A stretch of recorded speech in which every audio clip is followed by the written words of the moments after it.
Happy Fiesta, Mama Guada! Good morning! Today is December 12, 2025.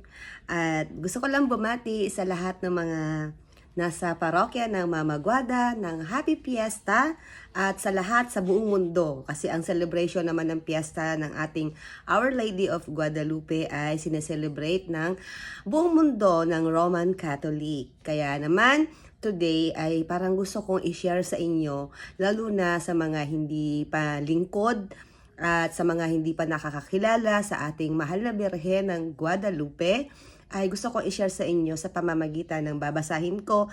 Kasi yung mga lingkod ng simbahan dito kay Mama Guada, sa Our Lady of Guadalupe, ay I'm sure kilalang kilala na nila si Mama Guada. Ang kwento, ang talambuhay ni Mama Guada or Our Lady of Guadalupe or si Mama Mary.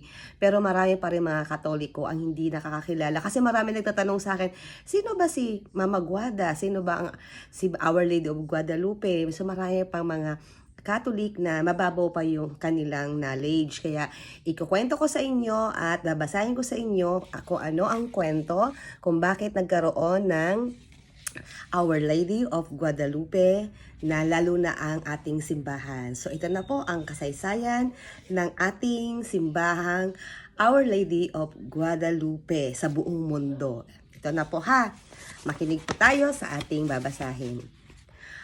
Unang nagpakita ang mahal na Birhen kay Juan Diego sa Mexico noong madaling araw ng Desyembre 9, 1531. Magsisimba noon si Juan Diego habang tinatahak niya ang landas ng burol ng Tepeyac. Nakarinig siya ng awitan. Nakita niya ang isang napakagandang babae na nagpakilalang siya ang Birheng Maria. Maawaing ina ng sangkatauhan at nangakong diringgin niya at lulunasan ang kanyang mga hinaing sa lugar na iyon.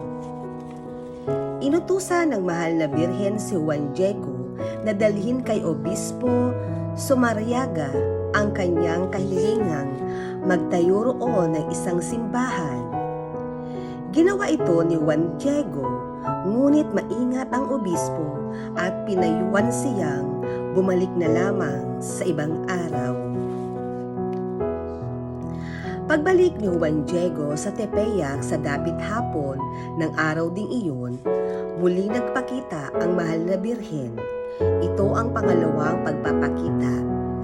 Sinabi ni Juan Diego ang sagot ng obispo. Muli siyang inutusan ng mahal na Birhen na bumalik sa obispo kinabukasan.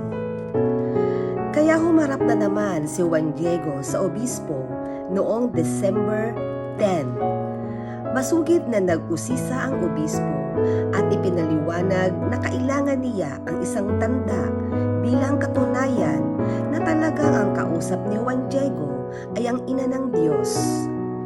Subalit hindi niya sinabi na sa isipan lamang niya ang inihiling niyang tanda, Castilian roses, na hindi kapanahunan noon at sadyang hindi tumutubo sa lugar na iyon na masyadong mabato.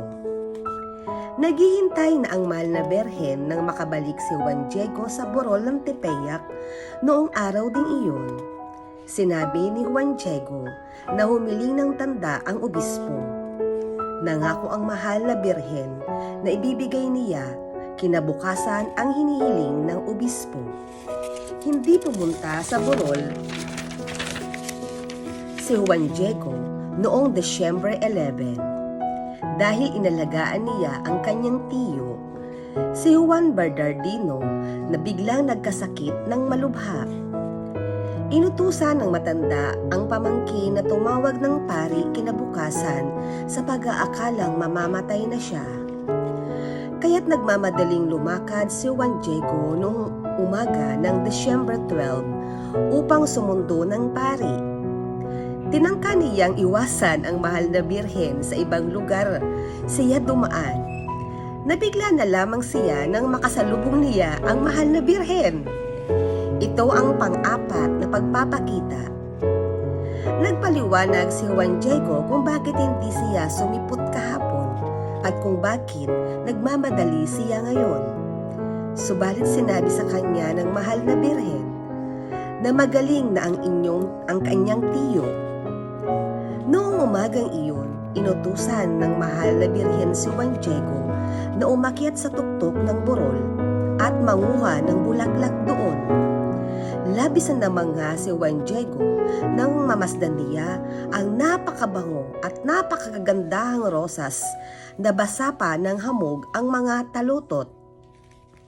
Inayos ng mahal na birhen ang mga rosas sa kapa o tilma ni Juan Diego at ipinadala niya iyon sa obispo. Nang nasa harap na niya ang obispo, binitawan ni Juan Diego ang dulo ng kanyang tilma at hinayaang mahulog ang mga rosas sa sahig. Namangha ng gayon na lamang ang obispo dahil siya lamang ang nakakaalam ng hiniling niyang tanda sa mahal na birhen. At higit pa siyang namangha nang masaksihan niya ang unti-unting pagsipot sa tilma ng larawan ng mahal na birhen. Bigla siyang napaluhod, lumuha at taimtim na humingi ng tawad sa mahal na birhen dahil sa kanyang pagdududa kay Juan Diego. Pagkatapos ay maingat niyang kinalas ang tilma ni Juan Diego at dinala iyon sa sariling kapilya. Sa loob ng 2 linggo, nagpatayo ang obispo ng kapilya sa burol ng Tepeyac at inilipat doon ang tilmang may larawan ng mahal na birhen. Hindi nagtagal at ang Birheng Maria sa ilalim ng titulong mahal na birhen ng Guadalupe ay tinanghal na patrona ng buong Amerika, gayon din ng Pilipinas noon namang 1935. Ang ganda, no? Ang ganda ng talambuhay niya. Actually, may nagawa na akong vlog nito ni San Juan Diego. Kasi nag-vlog ako dati ng mga santo. Na-post ko na rin ito nakaraan. December 10 ang kanyang kapiestahan. Meron akong vlog sa kanya. Nakakatuwa, no? So, yun po ang kasaysayan ng ating mahal na birhen ng Guadalupe. Yun lamang po. Happy Fiesta! God bless you, Mama Mary. Loves you!